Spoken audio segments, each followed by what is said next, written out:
This is CBC Nova Scotia News. Expropriation stress. Why this Truro woman is planning to sell her beloved home. What lies beneath? Spring thaw reveals piles of garbage at this glace-based cemetery. And competing for cash, an historic black church in Yarmouth is a finalist in the next Great Save. A mild night, a breezy night, and we'll see periods of rain, even a risk of a rumble of thunder carry through into Tuesday before the skies clear. Your full forecast is coming up. A Truro woman is planning to sell her beloved home of 35 years. She says it's because of stress caused by the town's expropriation of part of her property. The town says it needs the strip of land to run a storm sewer pipe to help with flooding. And she was initially asked by the town to sign an agreement that offered her just $1 in compensation. Frances Willick reports. Anne-Marie Vestman has lived in her home on Clifton Court for 35 years. She doesn't want to sell it, but she feels she has no choice. The town of Truro has expropriated a narrow strip of land between her home and her neighbors. The town wants to run a storm sewer line there to fix flooding in the area. Vestman says the town's plans and the way it's dealt with her have caused her a lot of stress. I would say that they have not dealt with it in a humane way at all. They don't seem to have any consideration for how much stress this is causing me. Like I said, I've been here for a long time, and now I feel like they just want me to cave in or go away. Vestman is worried that the space where the sewer line will go is too narrow and that the process of installing it could damage her foundation. Ian Booth is Vestman's partner. He believes there's another area of the property that would be more suitable. It's much farther away from the buildings and wouldn't cause any damage. Our objective here is to get an independent engineer to analyze this issue, and if the engineer supports the town's position, then our objection ends. Michael Dolter is the town's CAO. He says Vestman's preferred route wouldn't work because the elevation wouldn't allow the pipe to be buried and the grade wouldn't allow water to flow properly. He says the town's route would leave 2 to 3 meters between the pipe and the foundation, so damage is highly unlikely. We will make sure that both homeowners, their properties are not compromised, and if anything were to develop, we'll take responsibility. Clearly, it's our project, and we're confident that we can make it work, and the whole neighborhood will be better for it. Both Vestman and the town plan to hire independent engineers to evaluate their plans. The town initially offered $1 for the land, but last week increased that to $15,000. If Vestman files an appeal on the compensation offer, it would trigger a hearing with the Nova Scotia Regulatory and Appeals Board. As it stands now, the town can begin its work on the property early this summer. Frances Willick, CBC News, Halifax. The only teen still on trial for the murder of Ahmad Al-Marak is testifying in his own defense this week. His 3 co-accused have all pleaded guilty to murder or manslaughter and are now in various stages of the sentencing process. Al-Marak was stabbed during a fight in a parking garage at the Halifax shopping centre in April of last year. He died later in hospital. The teen who is testifying did not deliver the fatal blow, but he did set events in motion that day. He testified that he and Al-Marak were seeing the same girl, and when Al-Marak found out, he sent a series of threatening text messages that led to the fight. A daycare in Hammonds Plains has reopened after being destroyed by a wildfire nearly 2 years ago. The wildfire tore through neighborhoods on the outskirts of Halifax in May of 2023, leveling 150 homes and businesses in the area, including the Forest Kids Early Learning Daycare. That left 80 children without daycare slots. But the owners rebuilt, and the new center held its grand reopening Saturday afternoon. Parents say they're happy to be back. It definitely was a great loss for everyone to see the old building burned down in the fire, but having the new building with new opportunities, new areas for the kids to explore, just essentially seems to kind of bring life back to the daycare. Boudreaux says her daughter Corinne started at the daycare just 5 months before it was destroyed by the wildfire. The new center will welcome more than 90 children under the age of 13.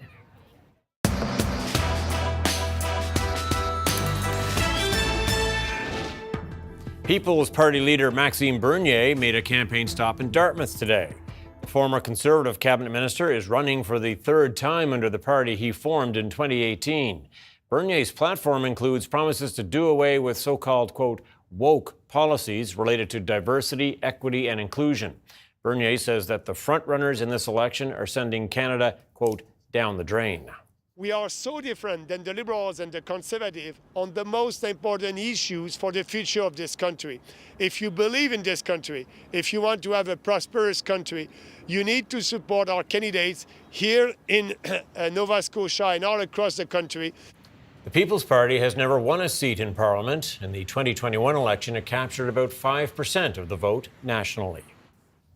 Donald Trump's threat of tariffs and making Canada the 51st state have dominated the federal election campaign.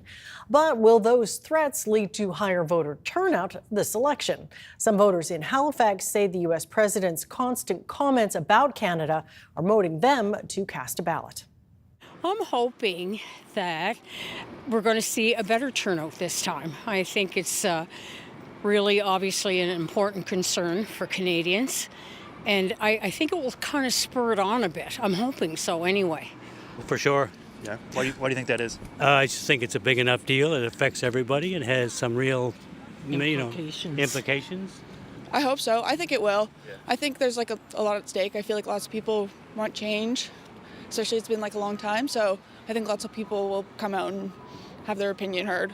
We always vote, so it's not new for us, but it is one of those things that I think the context that we're confronted with right now requires us to think seriously about who we're voting for and the implications down the road. Do you think other important issues are being overshadowed by this in the, during the campaign? No, I don't think so. I think that, the parties are recognizing that affordability and also housing are very important concerns. But unfortunately, with the Trump issue being as it is, I think that is the first and foremost that's in most people's minds. Well, I think there's some truth to that. I think that, all of the key issues have been overshadowed by Trump and the Trump tariffs. So I think that's kind of unfortunate, but it's also maybe an opportunity for us to see our own weaknesses as a nation and start to ask what we can do something better in the future.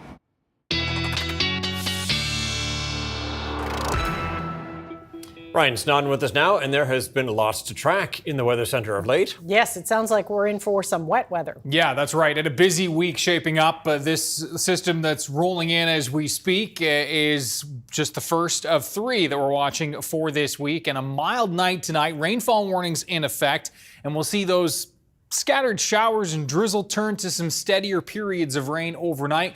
And if you listen carefully, you might even hear a rumble of thunder overnight and into Tuesday as well, with these periods of rain at times heavy. It does look like the heaviest rainfall will be working its way into Tuesday morning for western areas, and then that will migrate through central and into eastern areas throughout the morning into the early afternoon. And this is indeed where we'll see the best chance of some rumbles of thunder. Now, temperatures very mild, double digits to start Tuesday, and then we're looking at the winds shifting from southwest to northwest. And you'll see here into the afternoon, those temperatures are going to start to fall as the skies clear. And yeah, we may even see some sunshine for extreme western parts of the province down towards the Tri-County area by Tuesday afternoon. Really clearing the skies for Wednesday, but a temperature reset. We're back near the freezing mark on Wednesday, which is a pretty chilly day for early April. Yeah, it's April, and boy, it's active, as we'll explain with your 7-day coming up. Yeah, All right. Stay tuned for that. Thanks, okay. Ryan. Thanks so much, Ryan. Thank you. But with snow and ice quickly melting comes the discovery of hidden trash. And in Glace Bay, this year's spring thaw has unearthed piles of garbage at a local cemetery. Aaron Potty explains. While spring has sprung, so has garbage at the Greenwood Cemetery in Glace Bay. Stephen Thomas walks through the cemetery several times a week. Over the past few years, he's noticed trash piling up in a wooded area on the cemetery's grounds. I don't want to live up to my neck in plastic. And I'm sure people care about the dead ones here, so, I do as well. I'm sure they don't want to be buried in a garbage dump. So it would be better if we could get her fixed and the behavior remedied and ended. During a recent walk, Thomas found wreaths made of both plastic and styrofoam, along with plastic pots and flowers, an oil tank, and various household items. He contacted the Solid Waste Department at the Cape Breton Regional Municipality and his local councillor. There's quite a bit of garbage back there. She's about 3-4 foot tall, and I gotta say 12-15 truckloads, so however bad that is, it's into the soil and it's all plastic. A volunteer board oversees the cemetery, and while the cemetery's caretakers did not want to be interviewed, they did say some of the trash is from the graveyard, but they also have a problem with people dumping household waste on their property.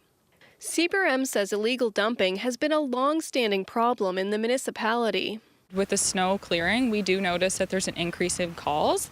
People are discovering more debris and more litter and illegal dump sites across the municipality, and I think everybody wants to ensure that our communities are clean and safe for everybody to enjoy. The municipality is now looking into a complaint about the trash at Greenwood Cemetery. People caught illegally dumping their garbage could face a fine of nearly $700. Meanwhile, Stephen Thomas says he started clearing up some of the mess at Greenwood himself to keep the trash from blowing into other areas. It's a terrible thing to have this beautiful island so covered in garbage, and it's, I guess I've been at it on this little stretch for a week now, for 30 hours, and it looks quite a bit better, right? So, I don't know, I just want her cleaned up. The caretakers of Greenwood Cemetery say they plan to clean up the mess over the next few months. Erin Potty, CBC News, Glace Bay. A volunteer group in Yarmouth is trying to save the site of a former black church and got some good news Monday. The former Sharon Assembly Church is a finalist in the Next Great Save competition. Voting is now open, and volunteers are hoping it can lead to a shot in the arm for their fundraising efforts. Michael Gorman reports. Chuck Smith's memories of this former church go back to his days as a boy, sitting in the front pews, listening to his grandfather preach. He was a fire and brimstone type of preacher, so you put the fear of God in you. If you didn't, if you weren't good, you knew where you were going, and that's my memories. So it was really, he was a very powerful speaker, very flamboyant, but also a wonderful human being too. The condition of the building is very different today. Since it closed in 2012, the building has fallen into disrepair. Smith is part of a group trying to breathe new life into the space. On Monday, that effort got a boost when the church site was announced as one of 12 finalists in a national competition. The winner receives $50,000 toward renovations. The first and second runners-up get $10,000 and $5,000 respectively. It would give us a leg up. We can start by repairing the roof, which is, of course, first and foremost, extremely important, and then making sure that the foundation is sealed. So those are kind of our first two big projects that need to be done. The goal is to reopen the site with a kitchen, museum, and space for events. Smith says there's too much history in this little building dating back to the late 1800s to give up on. This is the only piece of history that we have in the Yarmouth town from the black community, and we certainly don't want it torn down. We want it to remain. Voting for the competition runs until April 17th. Michael Gorman, CBC News, Halifax. Well, Junos honored Nova Scotia icon Anne Murray with the Lifetime Achievement Award. She accepted the award Sunday night at a ceremony in Vancouver. And in her speech, the Spring Hill native celebrated the country she calls home in the most Canadian of outfits. Because the majority of my work was in the U.S., I was pressured very early in my career to move to New York or Los Angeles, and I just couldn't do it.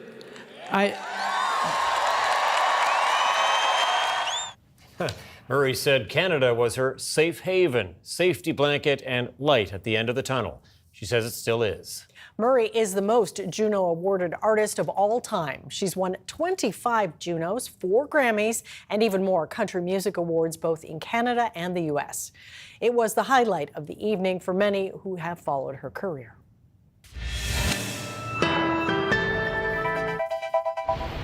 Yeah, that was a foggy Monday out there. Sure is. Ryan's up next with his full weather forecast.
All right, Ryan's back with us now with the full weather forecast and all the latest celestial news. Yes, we had a solar event on the weekend. Yeah, that's right. And a few folks lucky enough to see that solar eclipse. Wasn't quite favorable in my backyard, is what I did look out. But yeah, we got a couple of great snaps tonight. So we'll have our viewer picture of the day. That's a great one, really isn't it? Nice. Wow. Yeah.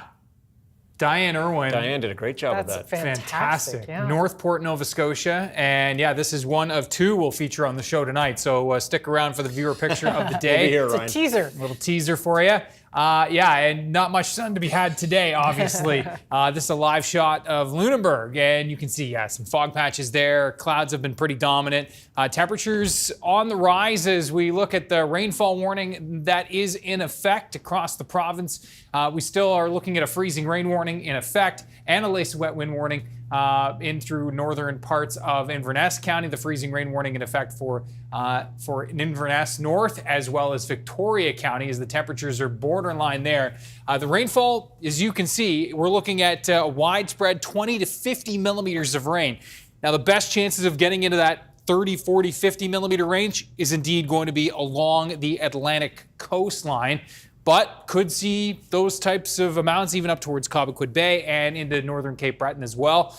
Temperatures, you can see 0 at Ingonish, hence the freezing rain warning still hanging on there, but we're up to 7 in Cheticamp and areas back to the south, 16 right now. Kentville and Greenwood, yeah, very mild air surging in and little downsloping going on over South Mountain there, so that's certainly aiding temperatures. And as we look at the winds, they are certainly breezy, and we're gusting upwards of 50 and 60 kilometers per hour right now in through the south and west. And as you can see, not a whole lot of action on the radar map over Nova Scotia. We are looking at some scattered showers. There's the freezing rain hanging on. But back off to the west, some steadier periods of rain along this line, and there's more to come along this frontal boundary tonight. That's when we'll get into those heavier amounts of rain and even the risk of a rumble of thunder as this frontal boundary continues to move up through. High pressure to follow it. Yes, brighter but much cooler for midweek, and then we've got another system gaining steam here as we speak, and that will be moving in for the end of the week, for Thursday to be exact. And as you can see, temperatures looking, pretty spring-like indeed, as the slow melt is on, of course, in southern Ontario. That crushing ice storm, still hundreds of thousands without power, as that is definitely one of the historic storm there, one of the biggest ice storms southern Ontario has seen in many, many, many years. Perhaps only rivaling 98 there in some areas. Now, as we look at the forecast for tonight, temperatures, again, very mild, overnight lows, high single, low double digits in most cases, southwest winds gusting to 40, 50 kilometers per hour. As we walk you through the timeline again, scattered showers, a few steadier periods of rain, the risk of a rumble of thunder, and then this, when it really fills in, is late overnight in through early Tuesday morning. So a mild start to the day, periods of rain at times, heavy coming down. We'll see some gradual ending of that rain and back into some scattered showers into the afternoon for western areas, and then eventually that will push out to the east, and we'll see the potential for some sun breaks on the backside of this system. So we may see some sun breaking through Yarmouth, Digby, and Shelburne counties. Very, very mild, and as you just saw there, temperatures will fall a few degrees into the afternoon as the winds shift to northwest.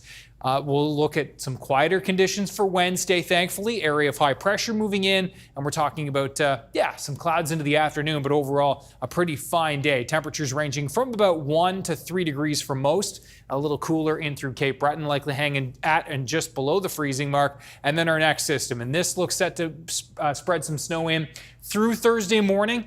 Best chances of some snowy conditions for the morning commute will be the western areas. This spreads in with snow changing to ice pellets, freezing rain, then over to rain. So a real messy mix for Thursday as those temperatures are going to be slow to rise. They will eventually rise into the double digits by Friday. We're quiet on Saturday, and another messy mix set for Sunday. I promised you it was active. Yes, it is. You delivered.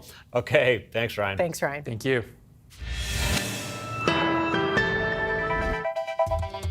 Coming up, end of an era. After 40 years with the CBC, political reporter Jean Laroche is retiring.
Well, our newsroom is going to be a lot different after today. Political reporter Jean Laroche is hanging up the mic after 40 years in the business.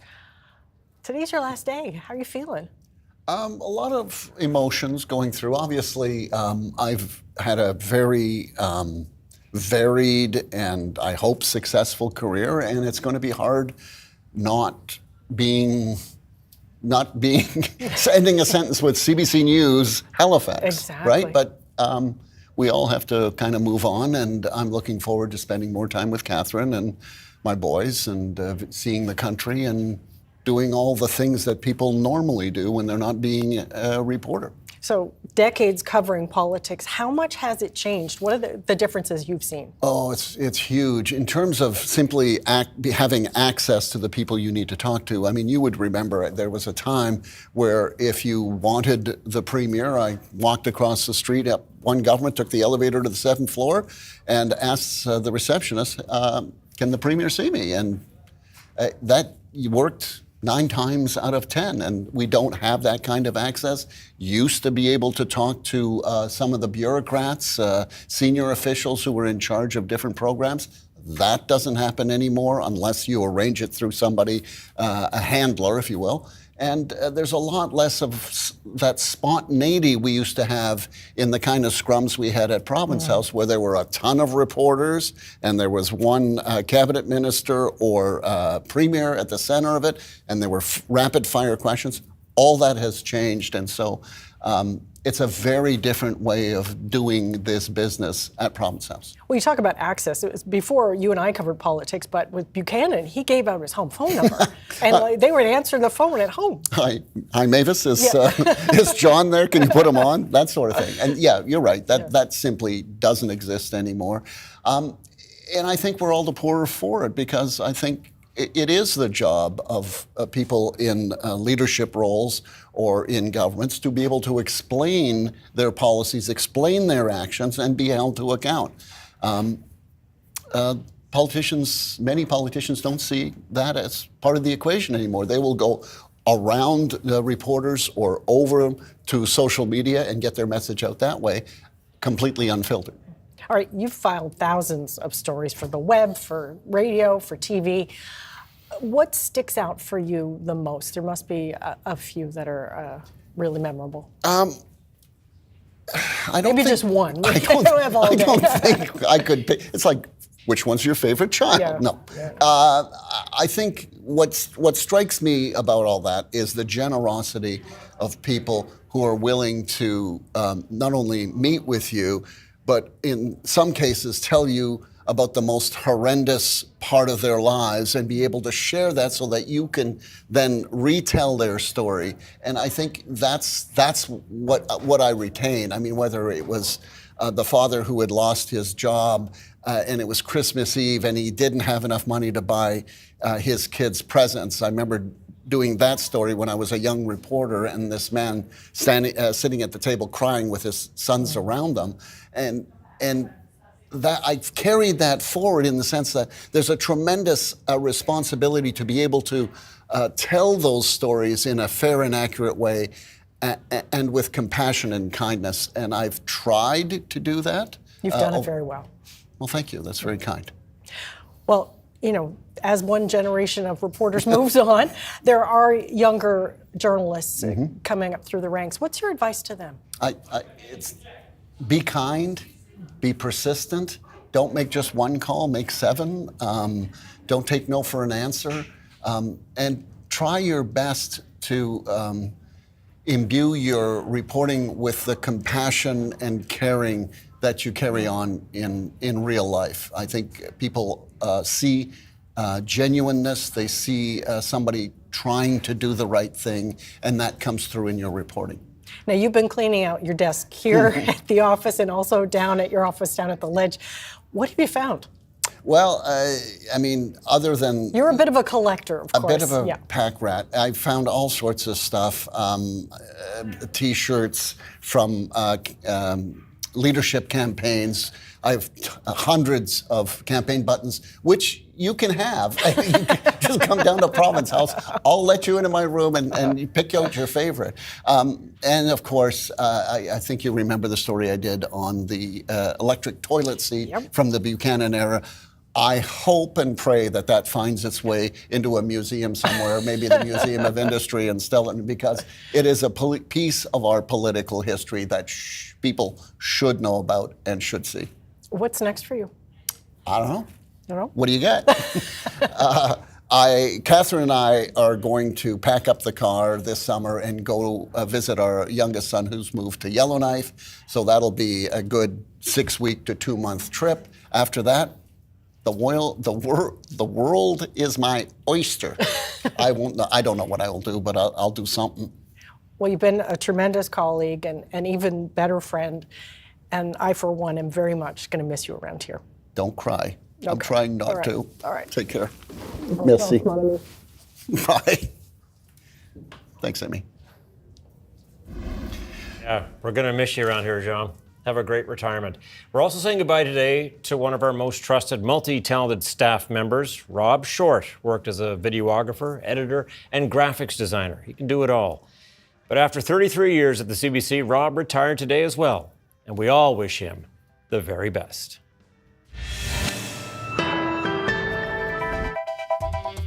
Coming up on the campaign trail, what parties are pitching to voters on day 9 of the federal election? And landmark decision. An Ontario court ruling condemns WestJet's attempt to include a gag order in a settlement offer.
Welcome back. Liberal leader Mark Carney is facing a backlash over his decision to keep Paul Cheng on the roster. The Toronto area candidate suggested that his Conservative opponent be turned over to the Chinese consulate for a bounty.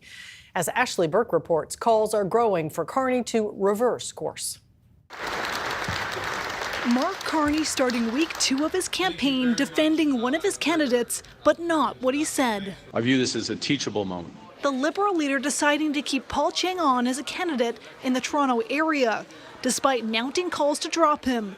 This after a report Cheng told Chinese language media in January that a Conservative rival, Zhou Tai, should be turned over to the Chinese consulate for a financial reward. Cheng apologized online, saying as a former longtime police officer, he should have known better. This is a terrible lapse of judgment by Mr. Cheng. He's made his apology. He made it to the public. He made it to the individual concerned, made it directly to me, and he's going to continue with his candidacy. Thank you. It is a teachable moment. It teaches us that Mark Carney will never stand up for Canada. The Conservatives say Tai is rattled, afraid for his life, and doesn't accept Cheng's apology. Hong Kong put in an arrest warrant and bounty for Tai last year worth $1 million Hong Kong dollars. Warrants like these are viewed as a way for China's government to silence vocal critics abroad. The Chinese government wants to literally kill Zhou Tai because he's a political dissident. And this candidate said that that should happen. Mark Carney keeps that candidate on his roster. The NDP says Carney's move sends a stark message. Ultimately saying that for the folks out there that are worried and afraid, the folks that are living with that constant fear, you know what? You're less important to me, and what's more important to me is my party. It's absolutely disappointing and appalling. Gloria Fung says as an outspoken commentator and activist, she's received anonymous calls threatening her safety and a warning a state-level hacker was after her. If Carney doesn't drop Cheng, she says it could hurt him at the polls.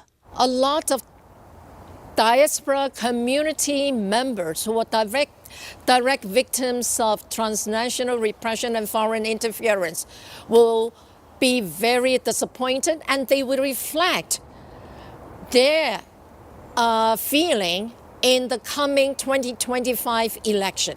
Gloria Fung and more than 40 organizations are now calling on Carney to change his mind. Ashley Burke, CBC News, Ottawa. Meanwhile, on the campaign trail today, Liberal leader Mark Carney unveiled his signature housing plan, pledging to double the pace of home building in Canada.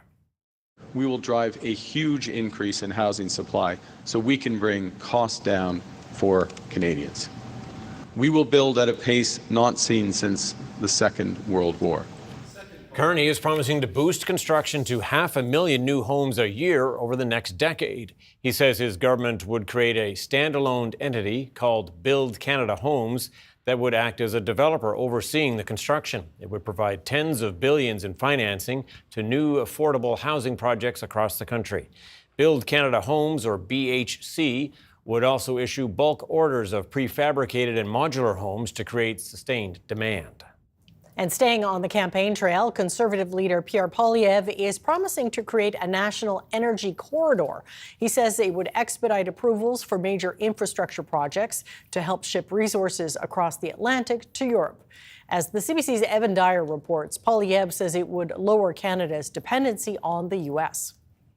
Pierre Poilievre chose St. John, New Brunswick, which the Canadian Chamber of Commerce has described as Canada's most tariff-exposed city, to pitch a proposal that he says would make Canada more resilient in the face of Donald Trump's trade war, and that's a national energy corridor where there would be pre-approval for pipelines carrying Canadian oil and gas to new markets, an attempt, of course, to divert some of Canada's energy away from its current almost monopolistic buyer, the United States, which buys 4 million barrels of oil from Canada every day, to markets in Europe and in Asia. Here in New Brunswick, the market would be primarily in Europe. With Donald Trump threatening our country with tariffs, we need big projects that link our regions east to west.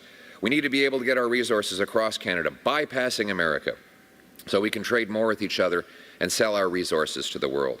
He says that what he would do would be to seek pre-approval from those along the pathway of this pipeline, whether they be provinces or First Nations, and then be able to give a guarantee to energy companies that once granted, approval would never be taken away, that they would be safe making large investments. Projects, of course, to bring energy to the east, Energy East itself, other proposals such as the idea of putting an LNG terminal in Saguenay, Quebec to bring Canadian natural gas to Tidewater. Those kinds of projects have run into problems in the past, both economic and political. And one of the main obstacles to those kinds of projects have been the objections of provinces such as the government of Quebec. We have seen some change in public opinion around that, and we've also seen signals from the government of Quebec that it is open to re-examining those kinds of proposals in the light of what's happening in the trade war. But still, it must be said, details missing from this proposal about exactly how Pierre Poilievre would secure those agreements, those sort of blank check approvals from First Nations and others along that pipeline's route.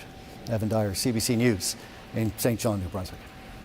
NDP leader Jagmeet Singh made a campaign stop in Victoria, pledging to kill oil and gas subsidies and to retrofit family homes. The CBC's Janice McGregor has more. Jagmeet Singh announced a climate platform today that would eliminate what he says are some $1.8 billion a year in federal tax breaks and subsidies for the oil and gas industry. New Democrats would redirect that money towards new programs to fund energy efficiency upgrades, with the bulk of it targeted at low-income households that want to, for example, improve the insulation in their home or perhaps install heat pumps. Even though there's now a consensus across the three main national campaigns about the need to eliminate the consumer carbon tax, Singh tried to explain to reporters today how the NDP's platform would do more to protect the environment. We are going to remove the carbon tax off of consumers, but there are some massive differences between us and the other parties. The fact that we want to eliminate entirely the fossil fuel subsidies, and Mark Carney wants to continue to give your hard-earned money to these highly profitable companies is wrong, and that's a big difference between us and them. The fact that Pierre Poilievre wants to let big polluters pollute as much as they want is a big difference between us and them. We want big polluters to pay their fair share. The decision to announce this today in Victoria may be strategic because at the British Columbia legislature behind me, there's an emergency debate on today. Tomorrow, April 1st, is the day that the federal carbon tax will be eliminated, but it's also the day that BC's provincial carbon tax is scheduled to increase if the provincial legislature doesn't pass a bill to kill it off as well, too. The Green Party, both federally and provincially, is now a fairly lonely voice advocating for the value of consumer carbon pricing. In the seats on Vancouver Island in particular, however, if the Greens gain support on that basis at the expense of New Democrats, that could hurt the NDP that already find themselves in tough races against Conservatives and now possibly resurgent Liberal support as well. While in Victoria, the federal NDP leader made time for a stop-in with BC's NDP premier. Jagmeet Singh may need the support and perhaps the ground game of David Eby's team if he's going to hold on to, let alone grow, the dozen or so seats he won in this province last time. Janice McGregor, CBC News, Victoria. Turning now to international politics, the leader of France's far-right National Rally Party has been found guilty of embezzlement. The ruling means Marine Le Pen is now barred from seeking office for 5 years. As Anna Cunningham reports, that keeps her from running in the 2027 presidential race. This guilty verdict was certainly no surprise, but the sentence was. Marine Le Pen didn't wait to hear that, leaving court early. She has now been banned immediately from running for public office. She's also been sentenced to 4 years in prison, but she won't actually be in prison. 2 years of that were suspended, and the other 2 should be made to wear an electronic tag. But it is the political ban that really hurts her and her party, Le Rassemblement National, the National Rally Party. It is a political party that she has nurtured, rebranding it from the days of the National Front that was founded by her late father. And she has made it more palatable for French voters, so much so it's now the largest party in opposition in the French National Assembly. And many people saw the 2027 French presidential elections as hers for the taking. Marine Le Pen is angry. Her lawyer says she will appeal. And there has been support from political sympathisers. This from the president of the national rally, 29-year-old Jordan Bardella, posting on social media saying it is not just Marine Le Pen who has been unfairly sentenced, it's French democracy that has been executed. Support too from outside France. The Dutch far-right politician Geert Wilders posting, I am shocked by the incredible tough sentence against Marine Le Pen. I support and believe in her 100%, and I trust she will win the appeal and become president. Hungary's Prime Minister Viktor Orban also posting simply, Je suis Marine. And from the Kremlin, spokesperson Dmitry Peskov, this comment, more and more European capitals, he says, are going down the path of trampling over democratic norms. This legal ruling has certainly shaken French politics. There will be questions asked about the reach and the authority of the French courts in terms of such political bans. Anna Cunningham, CBC News, London. It is being called a landmark decision for anyone who takes a plane in this country, a court ruling that condemns a major airline for insisting on a confidentiality clause when a passenger was fighting for compensation. It's believed to be the first time a judge has penalized an airline for attempting to muzzle a customer. Erica Johnson with our Go Public team has this exclusive story. So that's some merchandise I brought. Andrew Douglas regularly flies to Cuba, bringing supplies to people in need. But 3 years ago, WestJet says he can't get on a plane, claiming, incorrectly, that he needs to show proof of a negative COVID test. It just caught me completely off guard because I thought at first they were joking, right? But he's not laughing when they turn him away, tell him no refund, just a WestJet credit. I don't want flyer points. I am not flying WestJet again. So we could not agree. He files a case in small claims court. In the months leading up to trial, WestJet makes numerous offers, inching up the dollar price each time, but always with a hitch, insisting he sign a confidentiality clause to get his money. So each time, Douglas refuses the deal. It's not about the money. It's the point of the argument that this buying silence has to stop. An Ontario judge has now agreed, calling WestJet's insistence on a confidentiality clause problematic and a serious defect, saying there should not be strings attached to receive a long overdue refund. This is a landmark decision because finally a judge calls out an airline for trying to gag passengers. And finally, a judge says this is not right. Lukacs says he's seen numerous attempts by Canada's airlines to muzzle customers who just want what's owed. Now, he says, passengers can fight back. And I really hope that this is going to go viral. Every passenger will have a copy there of this decision. WestJet declined an interview request, refused to answer most of our written questions. In a statement, the airline told us confidentiality clauses are fundamental to making sure both sides can find common ground. WestJet would not say whether it would stop insisting on an NDA before paying out. Erica Johnson, CBC News, Vancouver. The trade war with the U.S. may soon be hitting Canadians in an unexpected way. The retaliatory tariffs could affect the price of a new book, even if it's from a Canadian author. Nicole Williams uncovers that story. So that's Canadian. Okay. JJ Davis says running an independent bookstore the last few years has been tough between the rise of online retail and the pandemic. And wanting to confirm their order. But now, after 30 years in business, she says it could be the unfolding trade war with the U.S. that marks their final chapter. This could shut off the lights, and not just ours, but indies everywhere. Trump has paused tariffs on Canadian goods until April 2nd. Canada has promised 25% counter tariffs on American products. And if that all goes ahead, it's books, even by Canadian authors that could become collateral damage. A huge percentage of their books are printed in the United States and warehoused there. Even those you think must be Canadian, like Michael Ondatier's novels, or even Mark Carney's new books, are printed south of the border.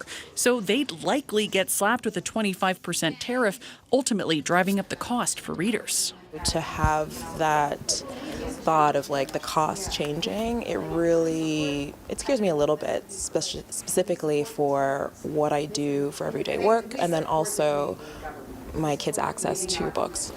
And it's not just small bookstores. The Canadian Independent Booksellers Association has co-authored a letter to the Prime Minister with Heather Reisman, CEO of Indigo, one of the biggest book retailers in the country, asking for printed literature to be exempt from counter tariffs, saying the proposed 25% tariff would have devastating consequences for Canadian readers, our businesses, and our cultural landscape. I want books to be okay. I want Canadian culture to be okay. I want it to be important to preserve what we have here.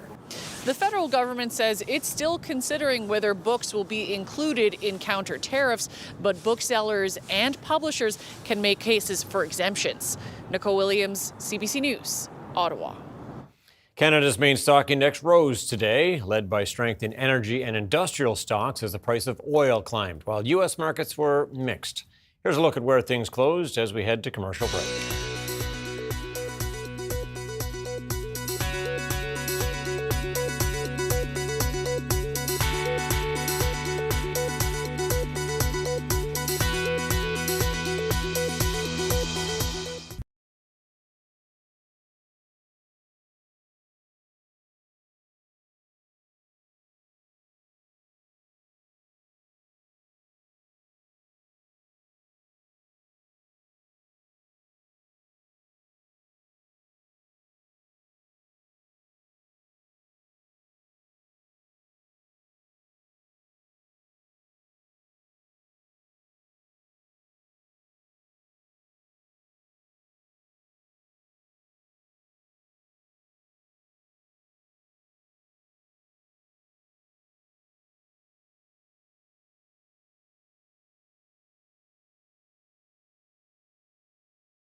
All right, Ryan, you are going to be a busy guy this week. Weather event after a weather That's event, moving true. through. But you're showing us some beautiful pictures of an event from Saturday that was pretty striking. That's right. Yeah, in case you missed it earlier, we did have one photo from the partial solar eclipse from Saturday morning that some of us were lucky enough to see. And here's one more. This one was taken down along the Atlantic coastline in a beautiful spot in the summertime, Conrad's Beach. Love that beach. They had a great sky That's for that, really didn't they? cool. I like the clouds there. That's cool. Yeah. Amazing. Sandy Johnson, thank you so much for sharing this. Ryan's picks at cbc.ca.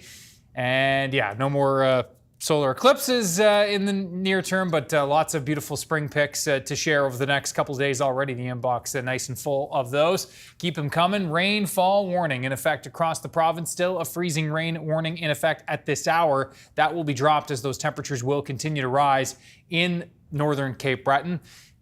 High single, low double digits, even some teens out there this evening, but will likely end up in the high single, low double digits overnight. Periods of rain, especially late overnight into the early morning hours of Tuesday. So watch for some hydroplaning potential. Fog patches are going to make for some, slower travel conditions for Tuesday morning. And we are looking at the risk of a rumble of thunder in these pockets of heavier rain that will come down. We're looking at about 20 to 50 millimeters of rain across the province, the heaviest amounts in and along the Atlantic coastline region. And we'll see the late day clearing in through western areas with some sun breaking in, which will be nice. The northwest winds will usher in some cooler temps, so expect those temps to fall into the afternoon. Wednesday's brighter, but cooler, low single digits. And then as we look at the outlook moving forward, that high pressure area moves off to the east. And here comes the warm front from the next system. That will spread snow, more ice pellets, more freezing rain over to rain. There's a pattern here. Lots There of variety is. too. Yeah, and another one Sunday as well. Okay, thanks so much, Ryan. A budding sign that spring is here. Cherry blossom season is officially underway in Japan.